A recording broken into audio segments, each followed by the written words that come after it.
Do you want to get shredded, lose weight, build some muscle, and look like this?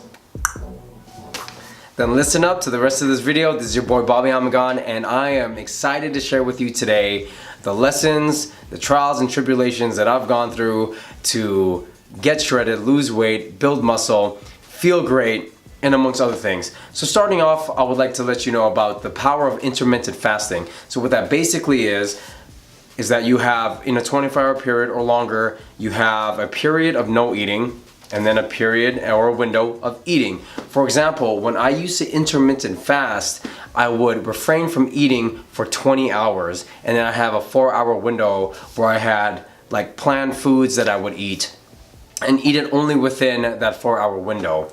And so that might be pretty tough for other people. And so what's out there, a usual fasting window and eating window would be 16 hours fasting and 8 hours of eating. And then there's a 12 and 12, which a lot of people are used to. So if you want to know more about the power of intermittent fasting, I highly recommend a book by Dr. Jason Fung, The Obesity Code, and then there's a newer book, The Diabetes Code. So if you want to see from a doctor's point of view of how he helped patients combat obesity and then lose weight and keep it off, I highly recommend reading The Obesity Code. If you want to read his newer book is The Diabetes Code. I'll have all the books and the products and stuff that I'll talk about here in the description below. So intermittent fasting, and with that, my particular diet, because I'm vegan, if you didn't know, now you know that I'm vegan, is that I ate primarily vegetables. Okay, so I had like cauliflower, broccoli, onion, squash, bell peppers, avocados, and then I supplemented with vegan proteins, so plant protein sources. Like what I have right now is this organic protein. I used Vega in the past to supplement my protein. I had a whole bunch of nuts, giggle, but I ate like cashews, peanuts, walnuts, almonds, all that jazz. And being vegan, I supplemented with a multivitamin, especially B12. So within my feasting window, so if I had my 20 hours of fasting and 4 hours of eating, I would just consume a whole bunch of vegetables, some raw, some cooked, and to give it taste, I had several different sauces. I made sure that it was sauces that wasn't high in sugar, which Dr. Jason Fung will go into in the book if you read the Diabetes Code, because that can throw things off. Like sugar can throw a lot of things off. So I strayed away the best I could from refined sugars. And then there was hot sauce that I use a lot to top things off. Hot sauce because I had vinegar and spices, which was lower in calories. And then I had mustard of all things, so yellow mustard just to give it that taste, and then salt and pepper. And throughout the day in my fasting window, I did give myself black coffee. So you might hear of intermittent fasting tips where you can have black coffee and then medium chain triglycerides or like oils to put in there into your coffee. And so I followed all of those tips. I also, at the time when I wasn't a super strict vegan, I would have a shot of apple cider vinegar with honey. So I heated up the apple cider vinegar in the microwave for like 30 seconds to a minute nice and warm, and then I put a dabble of honey. But I'm a vegan now that doesn't eat honey. So that's how intermittent fasting, and that was my diet at the time. And the next up is the working out. So I worked out 5 to 6 days a week consistently.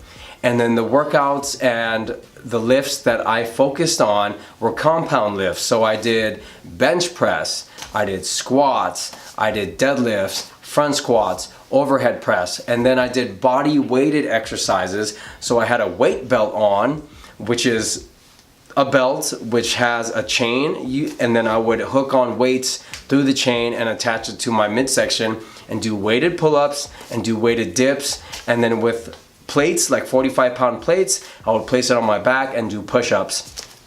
So everything I did was weighted, and I highly recommend is to look into weight training and progressive overload. So what that is that let's say you lift 100 pounds bench press right now and then you squat 125, you see where you can get. And so my personal rep range for lifts was 4 to 6, and that's it. So when I was lifting heavy, I wasn't doing many reps, but I was doing like 2 or 3 sets at that very low range of reps, lifting heavy, 4 to 6, and sometimes even less than that, 1 to 2, depending on how heavy I was going.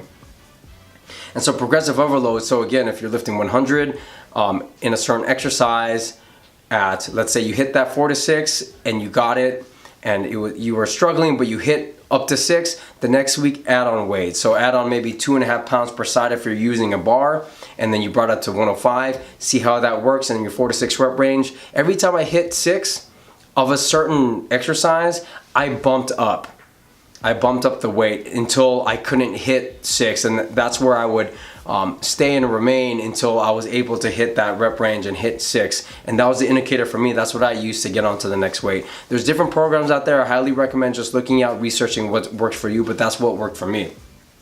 When it came to cardio, pretty much the only cardio I did, and this was maybe once or maybe twice a week, was sprints. So my sprints, very easy, straightforward. I would sprint all out, and this is after some warm up, maybe 5 minutes of warming up. I would sprint all out for 45 seconds, either on a treadmill or on a track or on the street or on the road. I would sprint for 45 seconds and I would rest, walk for like 2 minutes, and then just repeat. And I would do that maybe for anywhere between 10 and 15 minutes, and that was it. That's all I did. Now, resting and recovery was very important to prevent injury. So I used things like a tumble roller, and I'll have descriptions below if you're interested in getting something like this. And then I have a yoga mat. I don't think that's necessary, but if you're on concrete or a wood floor, it might hurt a little bit to be having your joints on that stuff. So I had a yoga mat and a tumble roller. This stuff is great for massaging out knots. And Epsom salt bath. So I did that pretty regularly to make sure that my body felt good, especially after taxing it.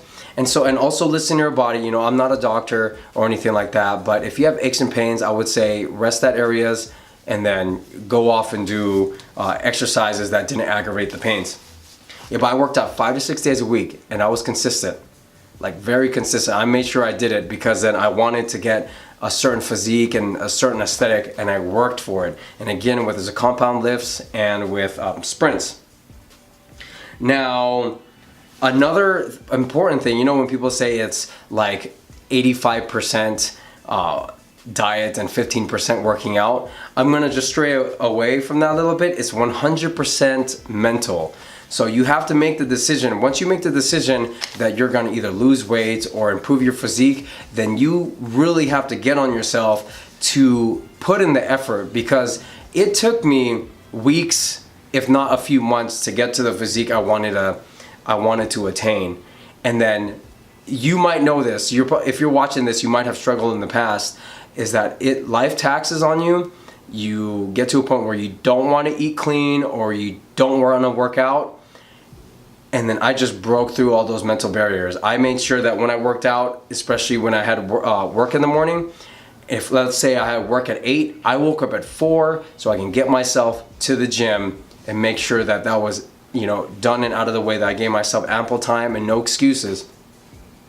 And then when it came to eating, I made sure that the only foods that I had available in my refrigerator at that time were the clean foods that I wanted to eat, okay?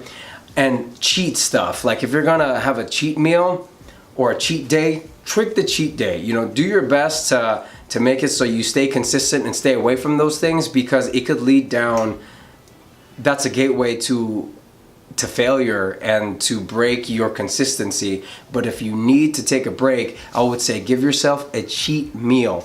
Just one cheat meal a week. If you can make that even less frequently, once every 2 weeks. But I also understand that when you're going through trials and tribulations of wanting to break your diet, your quote-unquote diet, or to not go to the gym, you gotta really just get yourself out there. So some apps that I would recommend when it comes to food tracking, there's a free one, MyFitnessPal. You can find that on the Play Store or at Apple. I have a Samsung, so it's the Play Store for me. Or journaling. So getting a small notebook, writing it down, what your daily plan is and what your workout plan is, having that and keeping yourself accountable, and maybe asking others to be like, hey, did you work out today, or did you eat clean, or like, how's your plan today? having a community really helps. Another easy way, if you have like an Android like I do, is that Google Calendar. So you put down, you can make yourself notes for each day that this is what you plan out for eating and this is what you're gonna go work out. So with that, yep, rest if you can. I know for a lot of people, especially me now when I'm a full-time student and a full-time employee, getting the right rest on top of being a family man, having a social life, and yeah, just hustling. There might not, I'm finding like I'm trying to like schedule it to get time to rest, and honestly, like I'm only sleeping like 4 hours a day now, and I don't recommend that for everyone. Try to get your 6 to 8 rest, because when you grow, you grow when you rest. So when you rest, you recover and you grow. So keep that in mind. You could work hard, but if you keep on taxing your body and don't give it the ability to rest and recover, that growth phase and stuff like that might not happen. So give yourself that rest. And yeah, so if any of this stuff was helpful to you, and I really hope it was, in achieving the physique or the body or the weight goal that you want, please like and subscribe, hit the notification bell. I'm going to do my best to give out more content in the future when it comes to like health and fitness and aesthetics. And I'll go deeper into the routines that I had. And then here's the recap again. So very first one is intermittent fasting. It was a great way. If you like the ketogenic diet, look that up. That's also a great thing that you can try to implement. And then eating clean. So when you do fast, or if you're doing keto, make sure that you eat clean. So for me, being vegan, it was simple. I just focus on vegetables, less on the fruits because of the sugar, but just tons of vegetables. Then I supplemented with multivitamins, made sure I got my B12, and then protein supplements. I don't think it's necessary for me because I'm not trying to get like super big or anything like that anymore. But if you want to build some lean muscle, I believe that can help because you're giving your body the materials to help build those muscles. And working out consistently, having a plan. My recommendation is to focus on compound lifts. That's the squats, the bench press, overhead press, yada, yada, yada. And cardio, I did very little of, and I had a great physique, but I did work hard in short periods of time, 10 to 15 minutes of sprints. And then planning in the mental part, you can do it. Having that mental attitude that you're gonna get there will help you get there, and remind yourself every day like what you're trying to get to, like if that's your goal. Like have pictures in your notebook or on your phone of what you want to achieve, or write down the numbers, or note it in your phone or calendar, the goal that you want to hit. I would also say stray away from the weight, the numbers when it comes to weight, because then you could look really good and the numbers still be really high. And for me, the numbers didn't matter. If I looked good, if I felt good, I was able to lift heavy regardless of my weight, then I didn't really care for it. And then I would highly suggest to do your research, to look into it, just to keep on finding stuff. Watch YouTube videos. I would put more, look out for them, and then look out for what works for you when it comes to diets and workout plans, and how you can best keep yourself accountable. And yeah, that's all, so if that helps, again, just support your boy Bobby Amagan, and let's get fit. And then I also want the best for you, for me, for everyone else. And I know that life can be really tough. And now that it's the beginning of 2019, I'm trying to support everyone who has those New Year's resolutions. You can do it. And this motivates me because then I'm going to get back there. I'm going to maybe even surpass to where I was before when it comes to physique. So until next time, this is your boy, Bobby Amagan. Peace. Look in the description below for all that stuff. And then it looks like I'm cross-eyed. It looks like I'm cross-eyed.